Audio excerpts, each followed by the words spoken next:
अंत भला तो सब भला। रोली की शादी उसके माँ बाप एक आलसी लड़के से करा देते हैं। चलो, रोली की शादी हुई और हमने गंगा नहाई। और क्या, बेटियां तो होती ही हैं बोझ। हाँ, पर अब क्या चिंता, उतार तो दिया बोझ तुमने, अब वो लोग समझे। ससुराल में रोली का पति कहता है, देखो, मैं कोई काम नहीं करता, ये बात तुम्हारे मम्मी पापा को बता दी थी मैंने। अब जो किराया आता है दुकान का, उसी से घर का गुजारा करना है। कभी भूल से भी कोशिश ना करना किसी चीज की डिमांड की। क्या मम्मी पापा को पता था कि आप कोई काम नहीं करते? और क्या, बड़ा अच्छे से पता था। उन लोगों को तो तुम बोझ लगती थी, बोल रहे थे कि बस शादी कर लो और कोई मतलब नहीं है।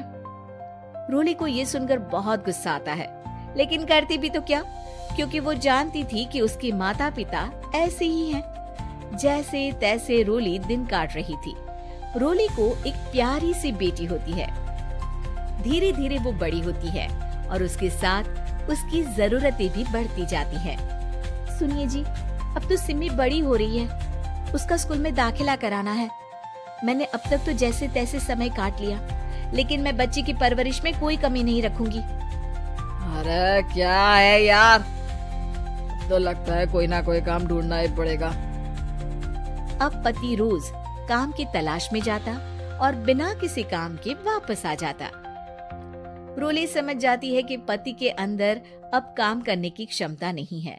वो बेटी को उच्च शिक्षा देने के लिए कुछ करना चाहती थी, लेकिन करती तो क्या करती। एक दिन रोली की सहेली कहती है, रोली, मेरी कोई औलाद नहीं है। अगर तू मेरी औलाद को जन्म दे तो मैं तुझे तेरे मुंह मांगे पैसे दूंगी। अरे, तेरी औलाद को मैं कैसे जन्म दे सकती हूँ? सरोगेसी से बच्चा मेरा और वैभव का ही होगा, लेकिन कोख तेरी होगी। ये संभव है रोली। रोली कुछ सोचकर कहती है, मुझे मंजूर है, लेकिन मैं इसका 2 लाख रुपया लूंगी। अरे कोई बात नहीं, मुझे मंजूर है।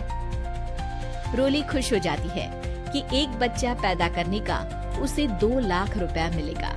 वो घर आकर पति को बताती है, वो भी खुश हो जाता है। अब क्या था, डॉक्टर के पास जाकर सहेली का बच्चा रोली की कोख में पलने लगता है। मुझे 20,000 चाहिए मेरे बेटी के एडमिशन के लिए। हाँ हाँ ठीक है, मैं उसके एडमिशन से लेकर सारे खर्चे उसके अकाउंट में डाल रही हूँ। रोली की बेटी का एडमिशन हो जाता है। रोली को लगता है कि वो अब सब कुछ ठीक कर देगी। दिन और महीने आगे बढ़ते हैं। अब एक दिन, एक बात कहूँ जी, काश इस बच्चे को मैं रख पाती। मैं अब इससे काफी जुड़ गई हूँ। अरे यार, पता नहीं किसका बच्चा है, अपने पास है ना अपनी मुन्नी। हाँ, लेकिन अब मैं भी इस बच्चे से जुड़ाव फील करने लगी हूँ, लेकिन मैं ये जानती हूँ कि ये मेरा बच्चा नहीं है। दोनों की जिंदगी ठीक चल रही थी, लेकिन कहते ना कि सुख का पल ज्यादा लंबा नहीं होता। एक दिन रोली की सहेली का फोन आता है। रोली, मुझे अब ये बच्चा नहीं चाहिए, मैं अपने पति को छोड़ रही हूँ। अरे लेकिन मुझे पैसों की जरूरत है, बच्चा तुम्हारा है, मैं क्या करूंगी?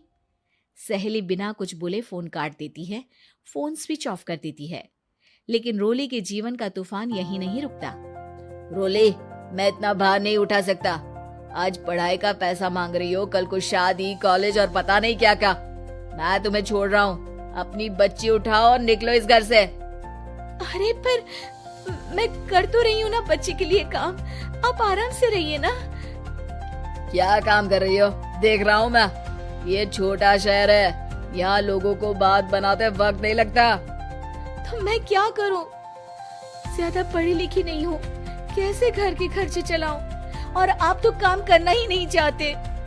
हाँ, ना चाहता हूँ और ना ही करूँगा। रोली को पति की बात पर काफी गुस्सा आ जाता है। ठीक है, अगर मेरे जीवन में संघर्ष ही लिखा है तो वही सही। इस वक्त पति होने के नाते आपको मेरा साथ देना चाहिए था, लेकिन नहीं, आपने तो इस हाल में मुझे घर से बाहर निकालने की बात कह डाली। देखो, ये सारी फालतू की बातों के लिए वक्त नहीं है मेरे पास। रोली, जिसकी कोख में किसी और का बच्चा था और साथ छोटी सी बेटी, पति का घर छोड़कर रास्ते पर आ जाती है। रोली के पास मायके के सिवा दूसरा कोई रास्ता नहीं होता। अरे रोली कैसी है? कितने दिनों के लिए आई है? हमेशा के लिए माँ। वो माँ को सारी बात बता देती है। ओए लड़की, इतनी हिम्मत का काम कर लिया। अरे ना, यहाँ कोई जगह नहीं है। तुम तो अपना बोरिया बिस्तर उठाओ और निकलो यहाँ से। रोली के पास अब मायके का रास्ता भी नहीं बचता। वो चुपचाप बच्ची को लेकर जा रही थी कि उसे दर्द होता है और वो डॉक्टर के पास चली जाती है और फिर वहाँ वो एक प्यारे से बेटे को जन्म देती है। कितना प्यारा है, कितने अभागे हैं इसके माँ बाप जो इसके पैदा होने पर भी नहीं है। तभी वहाँ डॉक्टर आ जाती है। रोली, बच्चे के पिता तुमसे मिलना चाहते हैं। आपका बहुत बहुत शुक्रिया। मैं इस बच्चे को पालूंगा, भले ही इसकी माँ ने इसे छोड़ दिया हो, पर मैं अपनी जिम्मेदारी निभाऊंगा। तो क्या आप मुझे इसके पैदा करने के लिए जिन पैसों की बात हुई थी वो भी देंगे?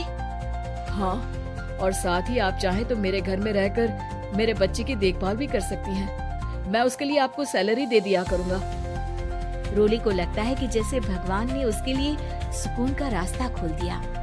वो अब मुकेश के साथ उसके घर चली जाती है, जहाँ रहकर वो उस बच्चे की देखरेख करती है। अब मुकेश के घर को रोली अच्छे से संभाल लेती है। उसके लिए खाना बनाने से लेकर बच्चों की देखभाल और घर की देखरेख।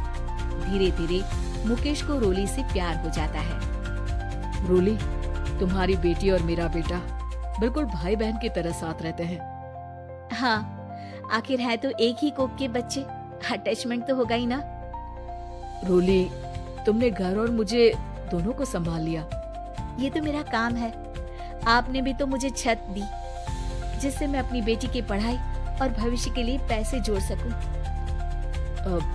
रोली, क्या तुम मुझसे शादी करोगी? अब मैं जानता हूँ तुम्हारी भी शादी कुछ खास अच्छी नहीं रही। रोली को मुकेश की बात ठीक लगती है। वो उसे हाँ बोलने की सोच ही रही होती है कि उसके पहले पति का फोन आ जाता है। रोली, मैं बहुत परेशान हूँ। मेरा एक्सीडेंट हो गया है। मैं चाहता हूँ तुम वापस आ जाओ। रोली को पुराने पति की चिंता होने लगती है। वो सोचती है कि वो क्या कर रही थी। हाँ ठीक है, मैं आ रही हूँ। हाँ रोली, आ जाओ, लेकिन बच्ची को कहीं हॉस्टल में छोड़कर आना, क्योंकि मैं नहीं चाहता कि हम लोगों के बीच फिर से वो सारी बातें हो। रोली को समझ आ जाता है कि पति आज भी सुधरा नहीं है। वो पति के पास जाने से इनकार कर मुकेश को हाँ कर देती है।